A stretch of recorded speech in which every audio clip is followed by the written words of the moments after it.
Okolica Litije in Šmartnega je razgibana in skriva nešteto lepot. Če kreneš skozi Kostrevnico in nadaljuješ pot proti Vinjemu vrhu, je od tam le še dober streljaj do Oble Gorice. Narava je lepa in neokrnjena, vse je še prvinsko in prava paša za oči ter dušo.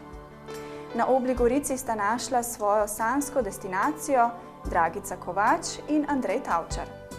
In tako jima je bilo jasno, da je to tisto pravo, kjer je vredno na novo pognati korenine. In tako je nastala zgodba o Gracarjevi domačiji. Dobrodošli na Gracarjevi domačiji. Dobrodošli.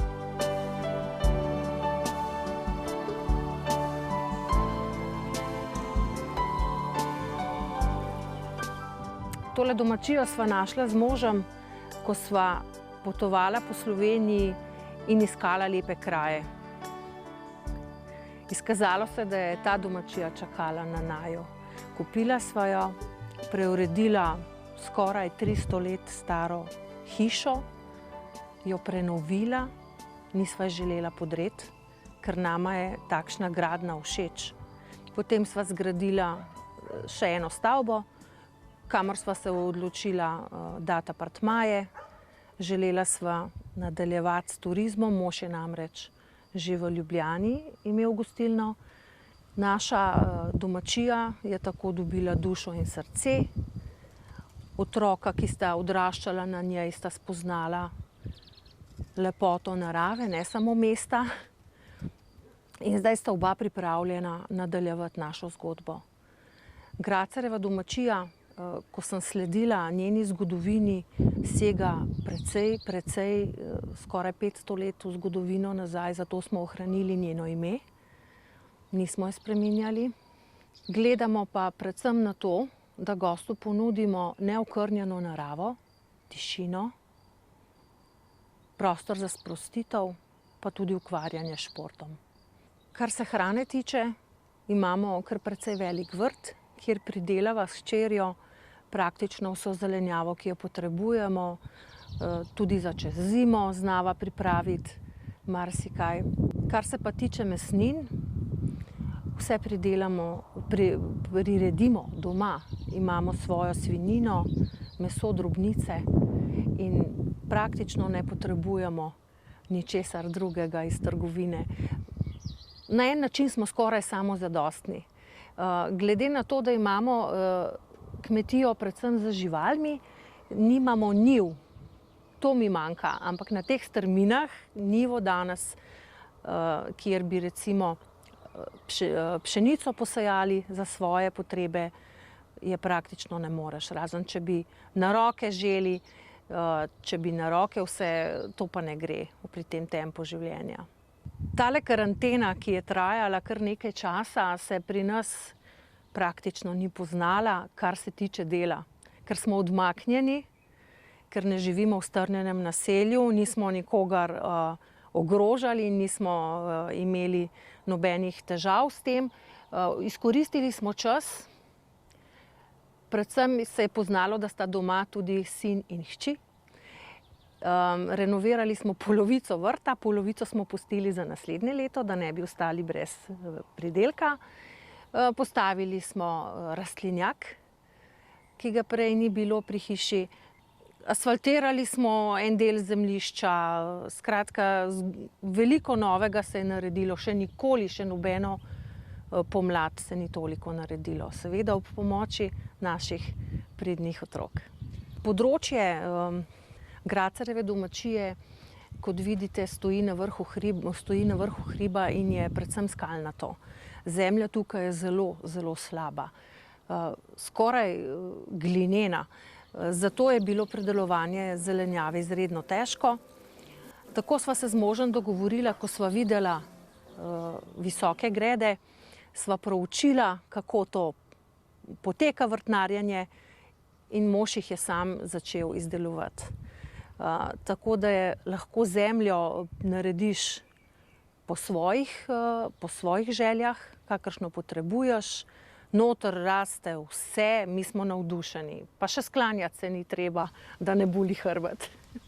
Predvsem se je treba znati prilagajati v turizmu, pa letos še posebno, prilagajati času. Ne vem, kako se bo to odvijalo, sploh še nismo razmišljali o tem. Če bojo prišli gosti z vavčerji, seveda jih bomo sprejeli in poskrbeli zanje tako kot povsod v turizmu, kjer se trudimo za goste. Kar se tiče državne pomoči za turizem, sigurno, da to obstaja, če to znaš poiskati. Mi se tega do sedaj še nismo posluževali. Nekajkrat sem bila na sestankih v zvezi z turizmom v Šmartnem pri Litiji. Govorili smo o enotnih tablah že pred leti, pa še danes od tega ni nič. Na naši kmetiji bi potrebovali za nadaljevanje turizma neko manjšo restavracijo ali zajtrkovalnico, kjer bi lahko gostje bili postreženi. Hčerka bo letos diplomirala na Višji gostinski šoli v Ljubljani in potem želi prevzeti to kmetijo, njen turistični del, seveda ob najini pomoči in podpori, in bi rada v našo ponudbo vključila tudi prehrano. Zato ta prostor nujno potrebujemo. Imamo pa neke težave z lokacijo te zajtrkovalnice. Upam, da se bo to uredilo, da bojo na občini prisluhnili naši želji. Pozdravljeni, moje ime je Dora. S konji se ukvarjam že od malih nog. To je moja velika ljubezen. In ko sem bila majhna, sem že naredila v jahalni šoli izpit jahač 1 in izpit jahač 2. Potem so me starši vozili v Stožice trenirati preskakovanje ovir in dresurno jahanje. Potem sem se pa odločila, da bom to znanje širila naprej, ker to je nekaj najlepšega, takole z živaljo, sploh ko greš na teren in raziskuješ naše dolenjske griče. A ne, frajer? Ja. Gostom nudimo jahanje v maneži ali na terenu. Jaz že dolgo učim jahati otroke, starejše, kdorkoli pač pride, ga z veseljem posadim na konjski hrbet in mu pokažem, kako je lahko čudovito življenje. Že dolgo razmišljam, da bi imela šolo jahanja. Organizirala bi tečaje za otroke, v bistvu tabore za otroke, da bi lahko prišli in jezdili pri meni. Tečaji bi bili nekje od 8 ure do 4 popoldne, tako da bi starši lahko otroke pustili tukaj. To sploh ni problema. Lahko bi jim postregla s hrano, s pijačo. V bistvu pokažem, kako se skrbi za konja, kako se oskrbuje vse to, kida, tudi to gre zraven, krtači ga in vse te stvari, potem pa seveda pride tudi jahanje na vrsto. V bistvu sprejemam otroke, ki so nekje 5 let, starejši od 5 let. No. Seveda, če so mlajši, imam tudi ponija, ki je na pašniku, ampak ta kobila je tako umedna, da z veseljem kogarkoli gor posadim. No. Tudi majhne otroke in sploh ni problem.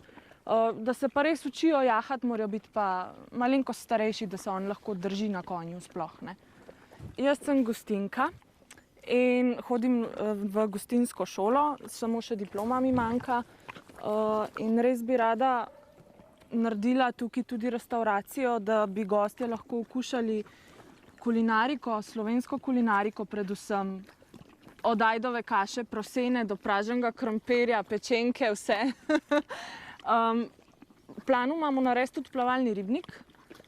To se mi zdi, da bi bil kar dober projekt za turistično kmetijo, da bi se gostje lahko tudi šli malo kopati. Ne? To so moje sanje, da tukaj prevzamem. Da sem tukaj, da sem z naravo, da lahko gostom pokažem, kako se imajo lahko v naravi in v taki čudoviti zeleni okolici. Zakaj bi gostje hodili okrog po dopustih, če lahko pridejo uživati v naravo, v neokrnjeno naravo in tukaj spoznajo čare tega, kar jim to ponuja.